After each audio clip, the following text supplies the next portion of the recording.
You're this Perp back with another video, and this is my from season 3 episode 10 or season 3 finale review of From and what a season has been.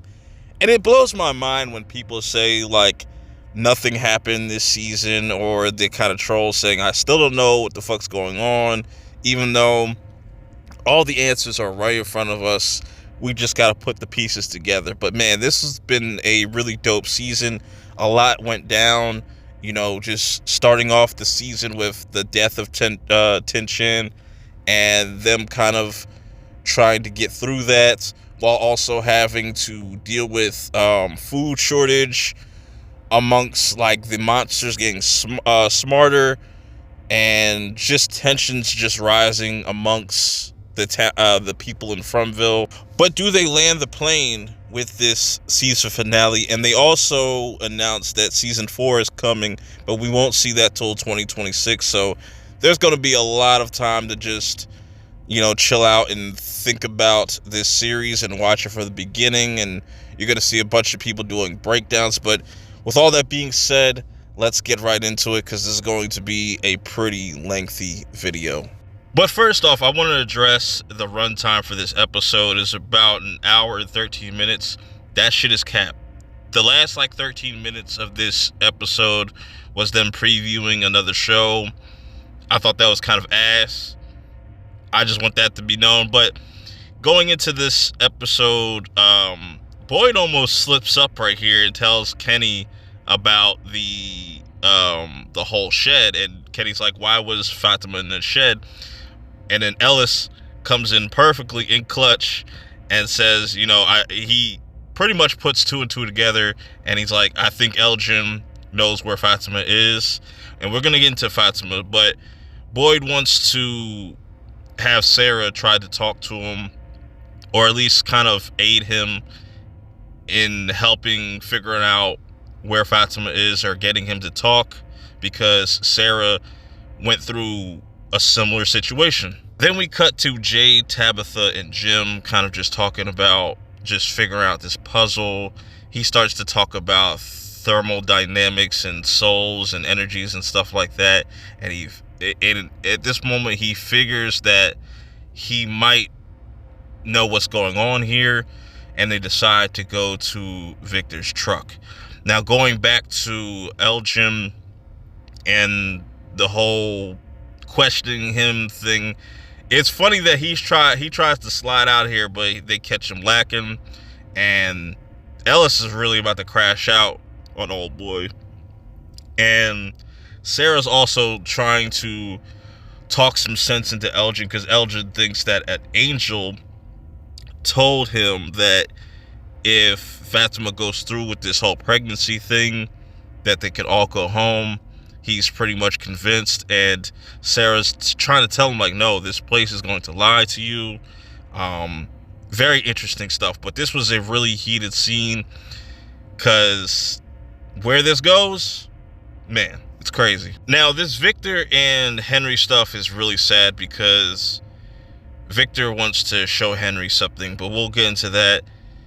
Shifting things to Boyd, where Boyd decides he's going to torture Elgin, try to get him to talk in that way, because he doesn't seem to just want to come out and say it for some odd reason. And this is where Father Crabtree kind of pops up. Well, at least the ghost of Father Crabtree tries to pop up and tries to ask Boyd, like, what are you doing here? Like, this is not the way that you go about doing things, and if you do this, there's no going back. And I definitely think this is going to have a lot of ramifications going into season 4. Boyd is definitely slipping, and I like how Father Crabtree said, like, you said this place can't break you, but you do this place is already won. Going back to Jade, Tabitha, and Jim, they're all at Victor's little truck thing, and this is where Jade starts to tell the story of him seeing the Akui children, them on the stone, telling them about the roots, and Tabitha starts to connect her parts of the story as well. And This is where Jade gets really frustrated with this place, and he has like a Jennifer Love Hewitt moment where he's just yelling at the sky, like, "What do you want from me?" You know what I'm saying? But that didn't really work. But interesting stuff that's going on there. Meanwhile, you have Randall, just these cicadas is just really getting to him the most out of the three. Everybody's being bothered, by the way, by these cicadas, but Randall's the only one that kind of shows like literal signs of this shit fucking with him. He was really about to put a defibrillator to his skull to make the screaming stop, but good thing Marielle just comes in there and stops that from happening and comforts him and just be like, look, bro, you gotta relax, don't do that. Boyd comes back from grabbing his tools out the shed, and everybody's kind of like, I don't know, but this might be the only way.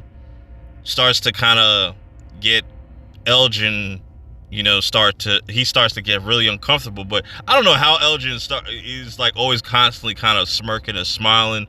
And then the picture, the whole Say Cheese and Die camera starts to take a picture and shows a house that Boyd and them bought.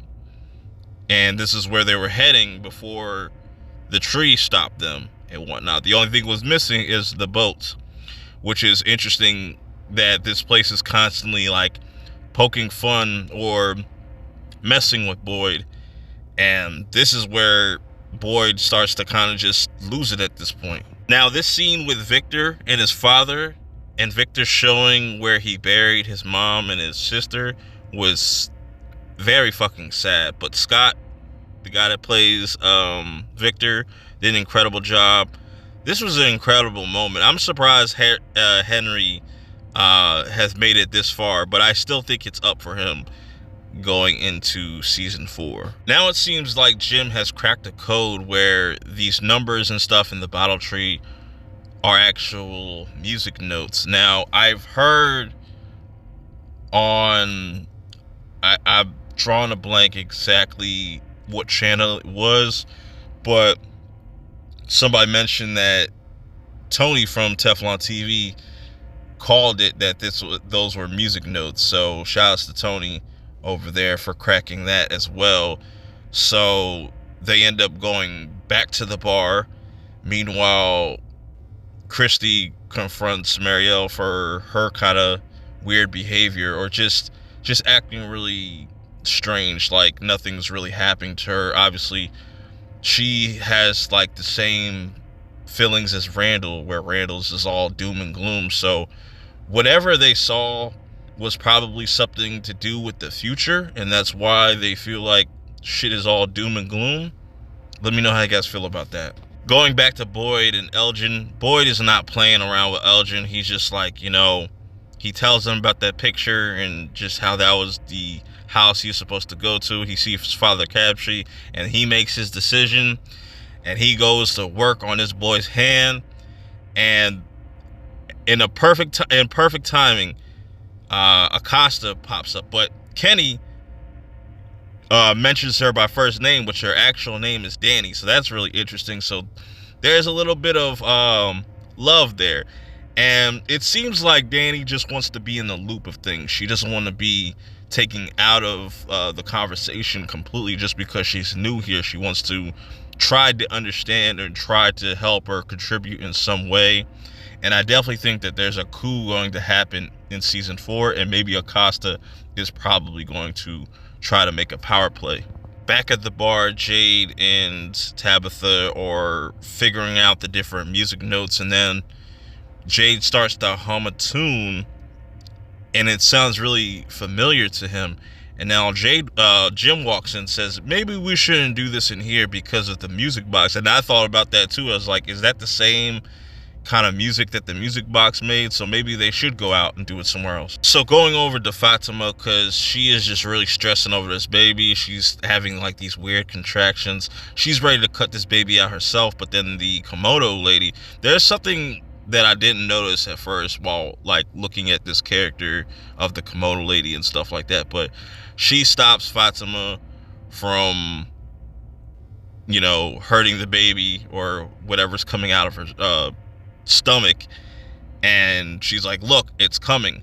Now, shifting things over to Ethan and Julie. This is a very fascinating conversation because Julie lets Ethan know what when she went through that whole ruins, that she went to a place and then she went to the caves, and she feels like she could possibly change the story.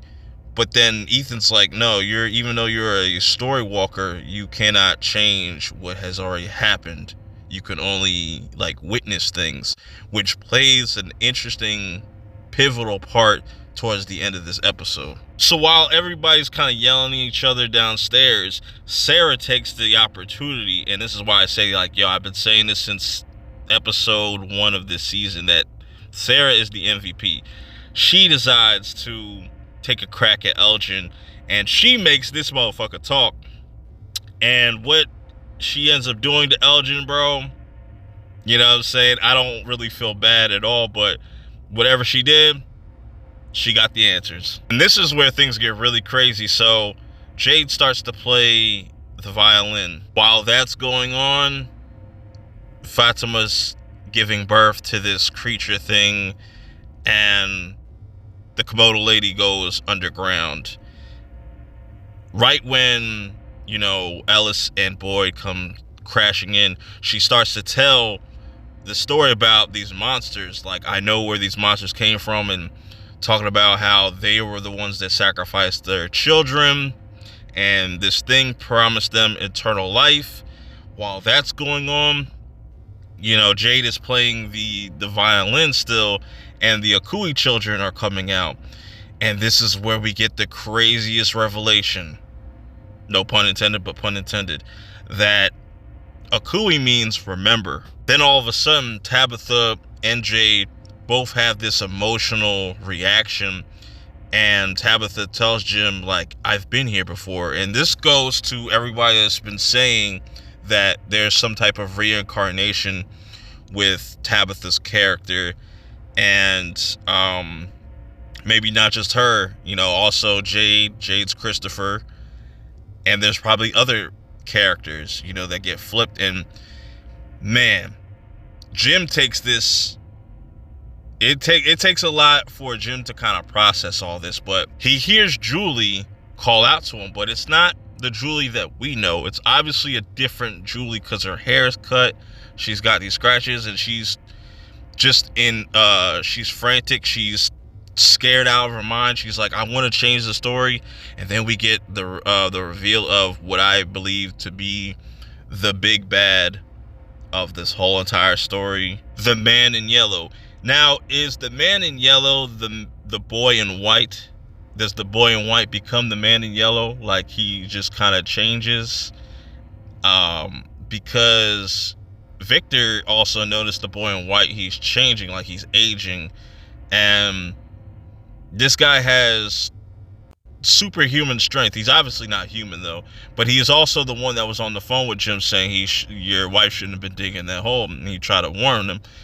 Straight up rips Jim's throat out, and Julie just is screaming. So this may be season 5 Julie that tries to go back and stop something from happening, something catastrophic. But I did expect more people to die in this finale. That's a little disappointing, but overall I am satisfied with this ending. How did y'all feel about this finale? Did it deliver? Did you get the answers that you wanted?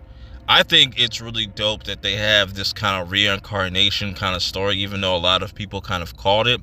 But we still have these other elements that we don't yet know how it's all going to play out, because they're all seemingly trying to stop, you know, this bad thing from happening, but we don't know where it starts from.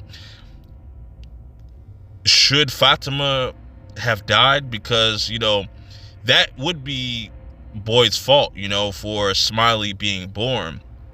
Because if they would have just nipped that shit in the butt from the get-go, maybe that will stop something. But very interesting. Who do y'all think is the Man in Yellow? Is he the boy in white? How did y'all feel about this whole season overall? Let me know. Till next time, I will see y'all in the next one. Peace.